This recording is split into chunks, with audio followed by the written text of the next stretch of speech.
Shalom, shalom anak-anak semua. Baik, sebelum kita masuk pembelajaran, ada baiknya kita berdoa. Puji dan syukur kami panjatkan atas kehadirat-Mu ya Bapa yang Maha, atas penyertaan-Mu kami masih bisa bertemu melalui daring. Ya Tuhan, berkatilah pembelajaran kami ini dari awal pertengahan hingga akhirnya nanti. Kami serahkan segalanya ke tangan-Mu Bapa. Terima kasih Bapa, terima kasih Yesus. Amin. Amin. Sebelum kita memulai pembelajaran, anak-anak mempersiapkan buku catatan, buku panduan, dan Alkitab. Termasuk juga pulpen. Baik. Yang pembelajaran kita Ibu ambil dari bab 1 yaitu hidup beriman. Di sini siapa yang tahu apa itu iman? Oke, sebelum kita masuk ke iman, ada baiknya kita harus mengetahui apa itu tujuan pembelajaran kita. Siapa yang tahu apa aja tujuan pembelajaran kita? Baik, tujuan pembelajaran kita itu yaitu mensyukuri dirinya dianugerahi iman kepada Yesus Kristus. Yang kedua, menjelaskan makna hidup beriman dalam memelihara iman. Yang ketiga, menceritakan bagaimana siswa dan keluarga memelihara iman. Dan yang terakhir itu mendeskripsikan implikasi iman dan percaya dalam kehidupan siswa berupa kesan maupun kesan. Baik, Ibu akan menjelaskan apa itu iman. Sebelum Ibu menjelaskan, siapa yang tahu di sini apa itu iman? Oke, iya pas.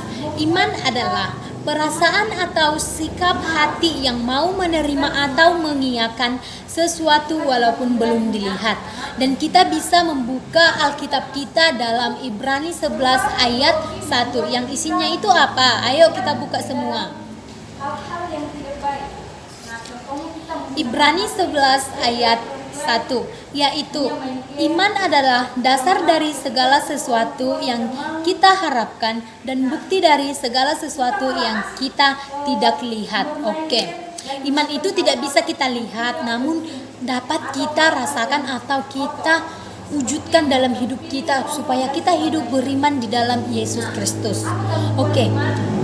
Iman itu sikap hati yang berserah dan minta tolong sesuatu yang diimani.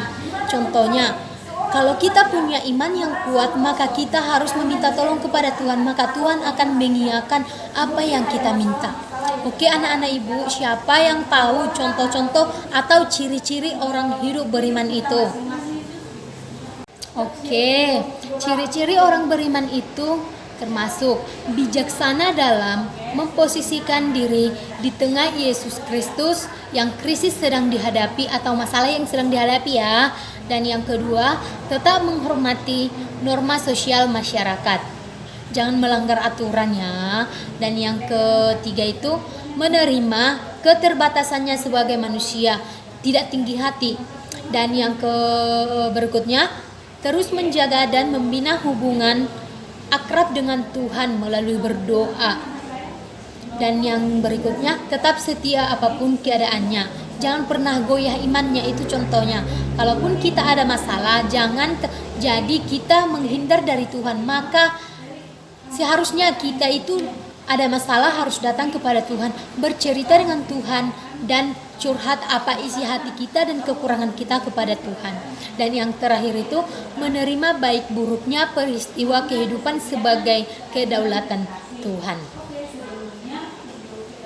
Yang berikutnya itu, siapa yang tahu wujud hidup orang beriman itu? Iya pas.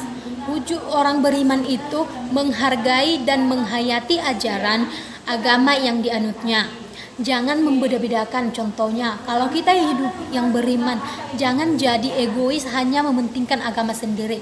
Ada baiknya kita harus menghargai agama-agama yang lain, seperti yang di wilayah kita ini ada beragama Islam, Katolik, Buddha dan lain-lain.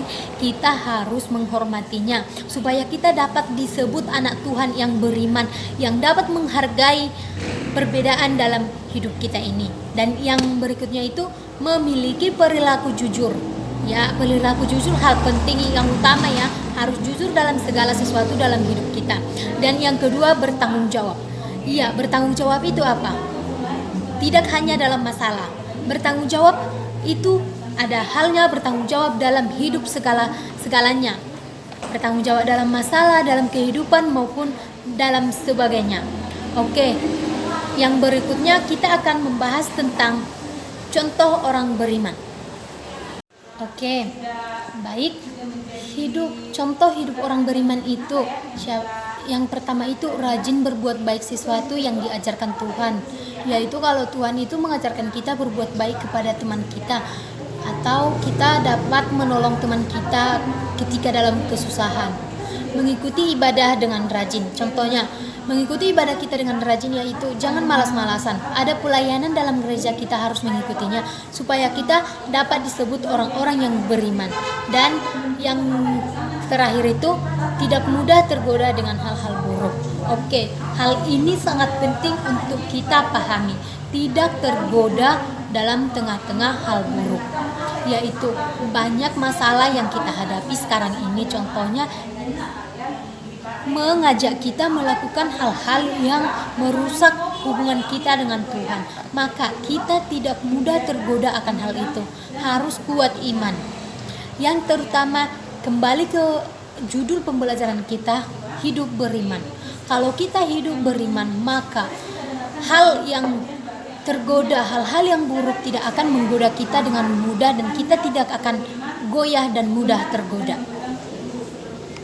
Yang berikutnya, memelihara iman. Rasul Paulus menulis pada 2 Timoteus 4 ayat 7-8.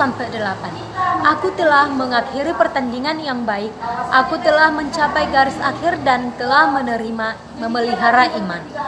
Dan sekarang telah bersedia bagiku mahkota kebenaran yang akan dikaruniakan kepadaku oleh Tuhan, Hakim yang adil pada harinya. Tetapi bukan hanya kepadaku, melainkan juga kepada semua orang yang merindukan kedatangannya. Ia tidak hanya memelihara iman dengan berdoa, namun juga bersaksi, memberitakan Injil Kerajaan Allah. Ia berani mengatakan kebenaran dan menegur yang salah. Ia memiliki penugasan diri dan sabar dan tabah dalam penderitaan. Baik anak-anak ibu, kesimpulan dari pembelajaran kita pada hari ini yaitu bagi orang Kristen, beriman berarti berpegang teguh kepada keyakinan yang dimiliki tentang Yesus Kristus sebagai Tuhan dan Juru Selamat. Dalam keyakinan itu, menaruh kepercayaan dan pengharapan kepada Yesus Kristus dan bisa diselamatkan dari dosa. Karena telah diselamatkan, kita atau kamu harus melakukan semua perintahnya dalam kehidupan sehari-hari. Kamu sudah mengerti apa itu perintah-perintah Tuhan yang dikatakan kepadamu, maka kamu akan melakukannya dan melakukannya di dalam kehidupanmu sehari-hari. Dan iman membangkitkan pengharapan sekaligus mendorong seseorang untuk mewujudkan pengharapannya. Jika kita percaya, maka segala sesuatu hati kita akan mendorong kita menjadi orang yang beriman dan taat kepada Tuhan. Untuk memelihara iman kita, kita harus berdoa dan membaca Alkitab. Meskipun kita dalam kesibukan sehari-hari, ada baiknya kita harus menyisihkan waktu kita sedikit hanya untuk berdoa dan membaca Alkitab. Tujuannya itu untuk menceritakan masalah yang kita hadapi atau hati kita yang sedang gelisah kepada Tuhan, supaya Tuhan dapat memberikan kepada kita jalan kebenaran dan sesuai iman yang kita miliki. Baik anak-anak ibu semua, sekian dari pembelajaran kita atau pertemuan kita pada hari ini. Terima kasih untuk kedatangan atau kehadiran anak-anak ibu sekalian ya. Semoga sehat-sehat selalu, jauh dari corona ini ya. Semoga corona cepat selesai. Oke, terima kasih buat semua ya. Semoga pembelajaran yang kita pelajari hari ini dapat berkembang dan menjadikan kita untuk mendorong kita hidup dalam iman. Hidup itu beriman itu, karena iman adalah dasar dari segala sesuatu yang kita harapkan dan bukti dari segala sesuatu yang tidak kita lihat. Oke, sekian anak-anak ibu. Shalom.